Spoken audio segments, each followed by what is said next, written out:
Application of absorbing Markov chain. आज हम absorbing Markov chain से रिलेटेड एक एप्लीकेशन सॉल्व करेंगे। तो ये क्वेश्चन है, a national chain of automobile muffler and brake repair shops maintains a training program for its mechanics. एक shop है ऑटोमोबाइल वाली, तो वो अपने मैकेनिक्स के लिए क्या करते हैं, एक ट्रेनिंग प्रोग्राम अरेंज करते हैं। किस काम के लिए? Brake repair and muffler repair के लिए।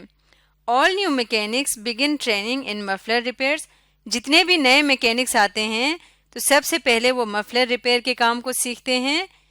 Every 3 months the performance of each mechanic is reviewed. फिर हर 3 महीने बाद सारे मैकेनिक्स की परफॉर्मेंस को रिव्यू किया जाता है। Past record indicates that after each quarterly review 30% of the muffler repair trainees are rated as qualified to repair mufflers। तो पास्ट पुराने रिकॉर्ड से ये पता चलता है कि हर 3 महीने के रिव्यू के बाद 30% जो मफलर रिपेयर ट्रेनीज थे, क्योंकि इनिशियली मफलर रिपेयर में चले जाते हैं, उनको क्वालिफाइड रेट किया जाता है और उनको कहा जाता है कि वो मफलर रिपेयर में क्वालिफाई हो गए। And begin training in brake repairs, और उनकी ट्रेनिंग शुरू हो जाती है ब्रेक रिपेयर्स में।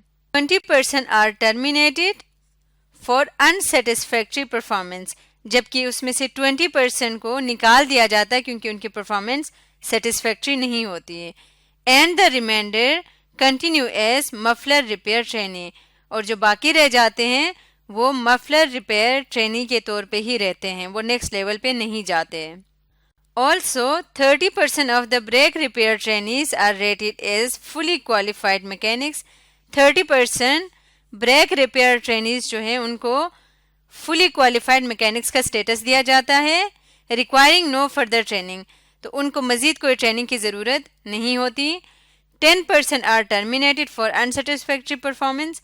10% को अनसेटिस्फैक्ट्री परफॉर्मेंस पे टर्मिनेट किया जाता है। And the remainder continue as brake repair trainees, और जो बाकी रहते हैं वो ब्रेक रिपेयर का काम ही करते हैं, यानी उसके ट्रेनी के तौर पे अभी वो सीख रहे होते हैं। तो इस इंफॉर्मेशन को सामने रखते हुए हमने इस क्वेश्चंस के आंसर देने हैं। पहला ए पार्ट है, in the long run what % of muffler repair trainees will become fully qualified mechanics। अगर हम आगे फ्यूचर में देखें तो कितने मफलर रिपेयर ट्रेनीज हैं जो फुली क्वालिफाइड मैकेनिक्स बन जाते हैं। बी पार्ट है, in the long run what % of brake repair trainees will be terminated. हमने ये देखना है कि आगे जाके कितना % ब्रेक रिपेयर ट्रेनीज तक जाके टर्मिनेट हो जाते हैं। और इसका तीसरा पार्ट है, what is the average number of quarter as muffler repair trainee will remain in the training program before being either terminated or promoted to fully qualified mechanics. यानी कि जो लोग जो ट्रेनीज आते हैं वो मफलर रिपेयर ट्रेनी या brake repair trainee के तौर पे ट्रेनिंग प्रोग्राम में कितना अरसा रहते हैं इससे पहले कि या तो वो टर्मिनेट हो जाएं या वो प्रोमोट हो जाएं। तो उससे पहले कितना अरसा वो ट्रेनिंग के प्रोग्राम में कंटिन्यू रहते हैं, ये हमने फाइंड करना है। तो हम सबसे पहले ए पार्ट सॉल्व करेंगे। तो जगह नहीं है इसलिए बाकी दोनों पार्ट्स को यहाँ से थोड़ा सा रिमूव कर देते हैं। तो ए पार्ट हमने सॉल्व करना है कि आगे चल के कितना % मफलर रिपेयर ट्रेनीज का फुली क्वालिफाइड मैकेनिक्स बन जाते हैं। तो अगर हम देखें तो एक पर्सन जो इस ऑटोमोबाइल कंपनी में आता है, अगर पर्सन को मैं पी कह दूं, बल्कि मैं पर्सन लिख लेती हूं, तो यहाँ आने के बाद उसके क्या क्या पॉसिबल स्टेटस हो सकते हैं। नंबर 1, वो मफलर रिपेयर करने वाले स्टेट में हो सकता है, या दूसरी इसकी स्टेट है ब्रेक रिपेयर। अगर वो इसको क्लियर कर जाता है तो उसके बाद वो ब्रेक रिपेयर के स्टेट में आ जाता है। तीसरे इसकी स्टेट है टर्मिनेटेड, वो इन दोनों में से किसी भी एक स्टेज पे टर्मिनेट हो सकता है। और फोर्थ स्टेट है इसकी कि वो क्वालिफाइड हो सकता है, इन सारे स्टेजेस को क्लियर करके वो क्वालिफाइड हो सकता है। यानी कि एक पर्सन के 4 डिफरेंट स्टेट्स हैं। तो मफलर रिपेयर को मैं शॉर्ट फॉर्म में एम कहती हूँ, ब्रेक रिपेयर को बी, टर्मिनेटेड को टी और क्वालिफाइड को क्यू, ताकि हमें मैट्रिक्स बनाने में आसानी हो। तो अब इस साइड पे मैं इसका ट्रांजिशन मैट्रिक्स बनाऊंगी। यहाँ जगह कम होने की वजह से, क्योंकि हमें ऊपर वाली इन्फॉर्मेशन भी देखनी है, इसलिए मैं फिलहाल ट्रांजिशन मैट्रिक्स यहाँ पे ही बना रही हूँ। P इज इक्वल टू, इसमें हमारे पास स्टेट्स कौन कौन से हैं, एम, बी, टी और क्यू। यहाँ पे भी यही लिख देंगे, एम, बी, टी और क्यू। ये 4 स्टेट्स हैं एक पर्सन के जब वो इस ऑटोमोबाइल शॉप पे आते हैं। तो अब अगर हम इसको पढ़ें तो past record indicates that after each quarterly review 30% of the muffler repair trainee are rated as qualified to repair mufflers and begin training in brake repairs. तो इसका मतलब 30% लोग ऐसे हैं जो एम से शिफ्ट हो जाते हैं, किसमें, बी में। यहाँ पे इन्होंने कहा हुआ है qualified to repair mufflers, fully qualified के लिए हमने क्यू यूज किया हुआ है, तो इसके साथ आपने इसको कंफ्यूज नहीं करना। तो इसका मतलब 30% एम से, जो एम करंट स्टेट है उससे वो जाते हैं बी में, 30% को हम लिखते हैं 0.3। 20% are terminated for unsatisfactory performance, तो एम से 20% टर्मिनेट किया जाता है, तो यह आ जाएगा 0.2। And the remainder continues as muffler repair, तो इसमें जो बाकी बच गए वो है 50%, यानी कि 0.5 ऐसे हैं जो इसी स्टेट में कंटिन्यू करते हैं। और क्योंकि इस स्टेट से कोई भी फुली क्वालिफाइड नहीं होता तो यहाँ पे आ जाएगा 0। आगे है also 30% of the brake repair trainees are rated as fully qualified. 30% B से जाते हैं, फुली क्वालिफाइड को हमने क्यू कहा है, तो 30% ऐसे हैं जो फ्रॉम बी टू क्यू जाते हैं, 30% यानी कि 0.3।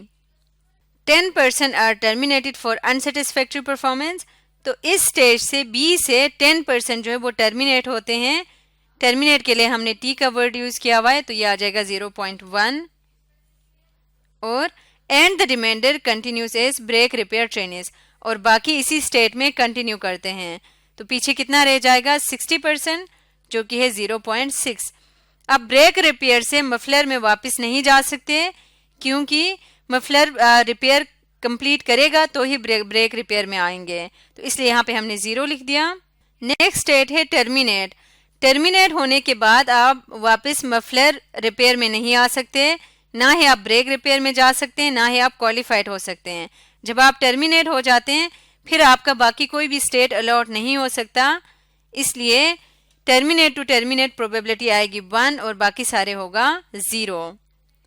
इसी तरह फुली क्वालिफाइड होने का मतलब ये है कि वो वापस मफलर रिपेयर या ब्रेक रिपेयर वाले स्टेट में नहीं आ सकता, ना ही वो टर्मिनेट हो सकता है, तो इसलिए फुली क्वालिफाइड की प्रोबेबिलिटी यहाँ पे 1 हो जाएगी। अब अगर इस मैट्रिक्स को हम गौर से देखें तो यहाँ पे हमारे पास एब्जॉर्बिंग स्टेट्स हैं टी और क्यू, क्योंकि इसके मेन डायगोनल कौन सा होता है, टी और टी, जो इनका इंटरसेक्शन होता है वो मेन डायगोनल होता है, उसमें 1 है, बाकी सारे 0 हैं। इसी तरह Q और Q के इंटरसेक्शन में यहाँ पे 1 है, बाकी सारे 0 हैं। इसका मतलब ये दोनों हमारे एब्जॉर्बिंग स्टेट्स हैं। तो सबसे पहला काम हमारा ये होगा कि हमने इस मैट्रिक्स को स्टैंडर्ड फॉर्म में लिखना है, तो यहाँ पे इसको मैं लिखती हूँ स्टैंडर्ड फॉर्म में, P is equal to, standard form में कैसे लिखा जाता है किसी भी मैट्रिक्स को, किसी भी ट्रांजिशन मैट्रिक्स को जो एब्जॉर्बिंग स्टेट में हो, इसको स्टैंडर्ड फॉर्म में लिखने का तरीका ये है, एब्जॉर्बिंग स्टेट्स को सबसे ऊपर पहले लिखा जाता है, तो सबसे पहले मैं लिखती हूँ क्वालिफाइड, नेक्स्ट है टर्मिनेटेड, फिर है M और लास्ट में B, और सेम इसी ऑर्डर को यहाँ पे भी मेंटेन रखेंगे, Q, T, M और B। तो अब इस मैट्रिक्स को रीराइट करेंगे स्टैंडर्ड फॉर्म में। अब हमने देखना Q to Q, from Q to Q 1 है और बाकी सारे 0 हैं। इसी तरह फ्रॉम T टू Q 0 है, फ्रॉम T टू T 1 है और बाकी स्टेट्स के साथ भी इसका 0 है। क्योंकि ये एब्जॉर्बिंग स्टेट्स हैं, ये मेन डायगोनल में ही 1 आएगा, बाकी सारे 0 होंगे। अब है M, from M to Q, from M to Q क्या है, 0 है। From M to T, from M to T है 0.2, फ्रॉम M टू M ये है 0.5, from M to B, from M to B है 0.3। नेक्स्ट है from B to Q, from B to Q, from B to Q है 0.3, from B to T, from B to T है 0.1, from B to M 0 है, और from B to be है 0.6। अब ये matrix standard form में आ गया है। स्टैंडर्ड फॉर्म में किस तरह का होता था? इसमें हम इस मैट्रिक्स को 4 पार्ट्स में डिवाइड कर सकते थे, जिसमें जो फर्स्ट पार्ट होता था एब्जॉर्बिंग, ऑल एब्जॉर्बिंग स्टेट्स, और नेक्स्ट पार्ट होता था ऑल नॉन एब्जॉर्बिंग स्टेट्स। तो अगर हम स्टैंडर्ड फॉर्म रिकॉल करें तो P is equal to I यानी आइडेंटिटी मैट्रिक्स होता था, और यहाँ पे होता था मैट्रिक्स ऑफ 0, Q नहीं, यहाँ पे होता था R, और यहाँ पे Q। ये स्टैंडर्ड फॉर्म होती है transition matrix for absorbing states की। तो इसमें अगर हम देखें तो फर्स्ट सेक्शन वाला आइडेंटिटी मैट्रिक्स होना चाहिए, जो कि यहाँ पे है। सेकेंड है मैट्रिक्स ऑफ जीरोस, जो यहाँ नजर आ रहा है। थर्ड हमारे पास R है, और फोर्थ है Q। अब ऊपर क्वेश्चन में सबका behaviour in the long run पूछा हुआ है, तो इसका मतलब हमें क्या फाइंड करना है? लिमिटिंग मैट्रिक्स P फाइंड करना है, और इसका फॉर्मूला क्या था? I 0, यहाँ पे आता था FR, और यहाँ पे Q। FR क्या है? FR है फंडामेंटल मैट्रिक्स। FR को हम F को हम कहते थे फंडामेंटल मैट्रिक्स, जिसका हमने प्रोडक्ट लेना है R के साथ, और यहाँ Q की जगह पे आ जाता है 0। ये दोनों कॉलम 0 बन जाते हैं, ये कॉलम पूरा का पूरा, और यहाँ पे I और FR। तो ये लिमिटिंग मैट्रिक्स हमने फाइंड करना है। तो R हमारे पास मौजूद है, हमने सिर्फ F को फाइंड करना है, और F फाइंड करने का फॉर्मूला क्या है? F इक्वल है 1 minus I minus Q inverse. F को फंडामेंटल मैट्रिक्स कहते हैं, जिसको फाइंड करने का फॉर्मूला है I माइनस Q का इनवर्स।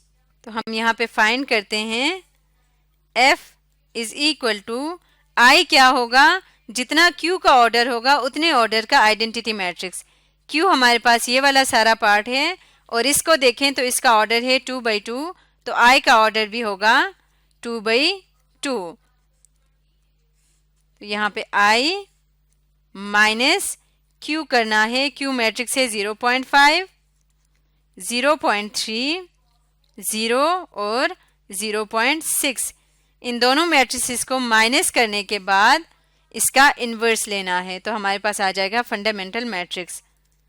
अब इसको माइनस करें, 1 माइनस 0.5 आ जाएगा 0.5, इसी तरह 0 माइनस 0.3 आ जाएगा माइनस 0.3, 0 माइनस 0 0 आ जाएगा, और 1 माइनस 0.6 आ जाएगा 0.4। तो ये मैट्रिक्स आ गया। अब नेक्स्ट हमें फाइंड करना पड़ेगा F के लिए इसका इन्वर्स। माइनस तो हमने कर लिया, अब इन्वर्स फाइंड करना है। तो इसका तरीका क्या होगा? Adjoin of this matrix F और ओवर डिटर्मिनेंट। तो एडजॉइन क्या है? मेन डायगोनल एलिमेंट्स की जगह चेंज हो जाएगी, और इन दोनों के साइन चेंज हो जाएंगे। ये आ जाएगा 0.3, और 0 का साइन चेंज होके भी 0 ही रहेगा। तो ये हमारे पास इसका एडजॉइंट आ गया over determinant of this matrix. इसका डिटर्मिनेंट क्या होगा? डायगोनल एंट्रीज को मल्टीप्लाई करें, ये आ जाएगा 0.2, माइनस माइनस प्लस हो जाएगा, और 0 इंटू समथिंग इज 0। जब इसको सॉल्व करेंगे तो हमारे पास मैट्रिक्स आ जाएगा 0, यहाँ पे 0.4 ओवर 0.2 आ जाएगा 2, यहाँ पे आ जाएगा 1.5, यहाँ पे आ जाएगा 0, और यहाँ पे आ जाएगा 2.5। ये हमारा फंडामेंटल मैट्रिक्स F है। अब लिमिटिंग मैट्रिक्स फाइंड करने के लिए हमें F का प्रोडक्ट लेना होगा R के साथ। तो यहाँ पे हम लिख देते हैं F इंटू R। F आ जाएगा 2, 1.5, 0 और 2.5। ये F की वैल्यू है। इसका प्रोडक्ट लेना है हमने मैट्रिक्स R के साथ। तो ये R मैट्रिक्स है। अगर हम अपने इस मैट्रिक्स में से देखें तो ये हमारे सामने R है। तो वो यहाँ पे लिख लिया। अब इनका प्रोडक्ट लेंगे, इनको मल्टीप्लाई करके सॉल्व करेंगे तो हमारे पास फाइनल फॉर्म इस तरह से आ जाएगी 0.45, 0.55, 0.75 और 0.25। ये हमारा आंसर आ जाएगा। इसको अब हम फॉर्मूले में पुट करेंगे। फॉर्मूला हमारे पास है Q इज इक्वल टू, यहाँ पे आ जाएगा I, matrix of zeros, FR, और यहाँ पे आ जाएगा मैट्रिक्स ऑफ जीरोस। तो I हमारे पास क्या है इस केस में, जो हमारा इनिशियल मैट्रिक्स का था वही होगा। I है 2/2 मैट्रिक्स, मैट्रिक्स ऑफ 0 भी 2/2 है और यहाँ पे भी 2/2 मैट्रिक्स ही आ जाएगा। तो सबको यहाँ पे लिख लेते हैं। तो ये हमारा लिमिटिंग मैट्रिक्स P की वैल्यू आ जाएगी। सबसे पहले आएगा आइडेंटिटी मैट्रिक्स 1 0 0 1। इसका ऑर्डर उतना ही होगा जितना आपका इनिशियल ट्रांजिशन मैट्रिक्स का था। फिर यहाँ पे आ जाएगा मैट्रिक्स ऑफ जीरो, जो हमने अभी हमने देखा कि 2/2 मैट्रिक्स है। यहाँ पे आ जाएगा FR, FR है 0.45, नेक्स्ट है 0.55, यहाँ पे आ जाएगा 0.75 और ये आ जाएगा 0.25 और यहाँ पे भी आ जाएगा मैट्रिक्स ऑफ जीरोस। ये कंप्लीट हमारे पास लिमिटिंग मैट्रिक्स P की वैल्यूज आ गई हैं। अब इस मैट्रिक्स में हम देखें तो हमारे पास ये होगा एब्जॉर्बिंग स्टेट्स और ये हैं नॉन एब्जॉर्बिंग स्टेट्स। तो एब्जॉर्बिंग स्टेट्स है क्वालिफाइड या टर्मिनेटेड। जितने भी एम्प्लॉयज आते हैं finally eventually in the long run वो दो कंडीशंस में जा सकते हैं, या वो क्वालिफाइड हो सकते हैं या वो टर्मिनेटेड हो सकते हैं। तो इसलिए ये दोनों एब्जॉर्बिंग स्टेट्स हैं। और जैसे कि हम जानते हैं लिमिटिंग मैट्रिक्स की प्रॉपर्टीज से कि सारे non absorbing states eventually absorbing states में जाके एंड हो जाते हैं, इसीलिए non absorbing to non absorbing वाला सारा सेक्शन 0 0 है। तो लिमिटिंग मैट्रिक्स फाइंड करने के बाद अब हम तीनों पार्ट्स का आंसर कर सकते हैं। इस वीडियो को आगे हम नेक्स्ट में कंटिन्यू करेंगे।